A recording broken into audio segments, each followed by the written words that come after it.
All too many times we go out and we get our frog legs, and that very night we skin them and we drop them into grease. We put a little batter on, drop them into grease, right. And they're good, yeah. But they tend to get a little tough. Yes. You're going to show us a little more fancy way to do it, where you get, I think it's going to taste a little better.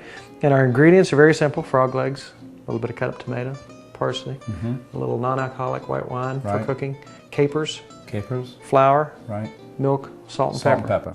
Well, the first thing I like to do with frog's legs is to soak frog's legs in milk. Now, why that? Would it soften them, break them down? Well, you're getting close. Okay. Milk is sweet, and it's a sweet substance. Where do the frogs come from? The water. A little water, a little swampy water. Might be a little brackish, it might be a little salty, and it makes it sweeter. But just kind of soak them there. If you could do it for a couple of hours, that's even better. If you're going to do it for a couple of hours, then maybe put a little seasoning in there.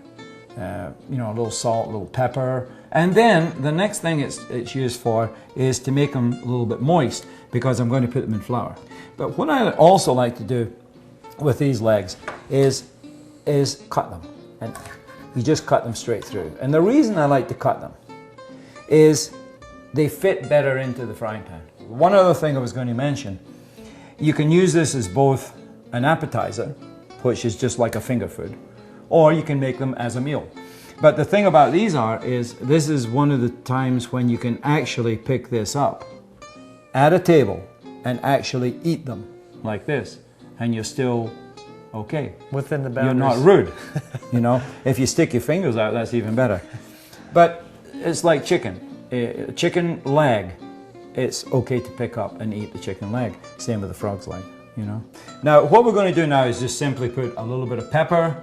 This is just some black pepper. Now, again, seasoning is up to the person's choice. Just take each frog very lightly and just kind of coat it, just nice coating. You don't have to pat it down, just a nice coating. And what this does, it simply eliminates the splashing that would happen if you put these wet frog's legs right into a hot skillet.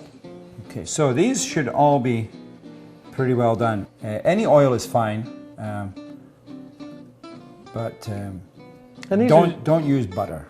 These are just lightly dusted. You don't have a huge amount of stuff. No, there is a little, and as I said, these can be done or cooked up a little bit ahead of time. I'm saying not 6 or 7 hours ahead of time, but at least a half an hour or so, maybe an hour beforehand. The first thing you need to do with a stove, and you're going to cook something to saute, you have to get the pan hot. You don't have to have it extremely hot, but you have to have it warm on the pan. And a good test is kind of like this, or put your hand in like this and you can feel it getting hot. The next thing you need to do is then go ahead and pour some oil in.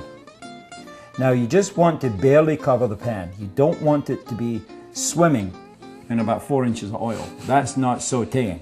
Sauteing is just a very minimal amount of fat. And that will get absorbed by the flour. And that becomes then part of the sauce.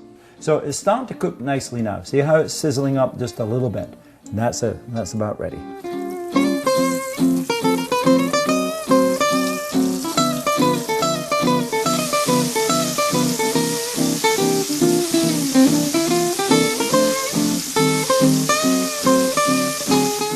And we're now going to simply take these off, and before I take them off, I'm going to definitely cut the heat off, because we don't want any more heat, and simply lay them on your platter.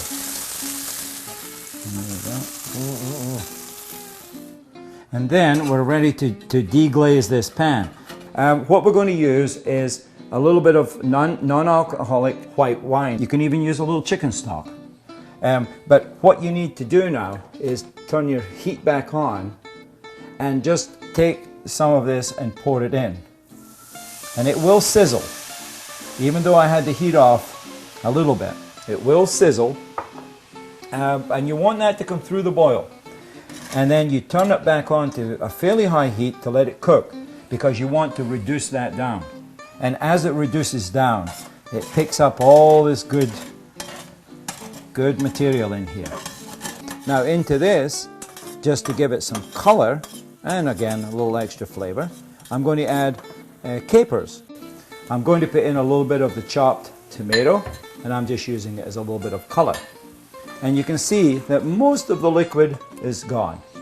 And so therefore, what you'll get over the top of your frog's legs now is a nice mixture of added flavors and colors. You actually taste Soft. it. You actually taste it. Yes, it's soft, it's flavorful. And you know, people say frog legs taste like Chicken? chicken. This tastes like a real good fish to me. Well, yeah. Oh, Bob, dig in. I'll have a couple. All right. Hey, try this. Good. Thank you very much. You're very welcome.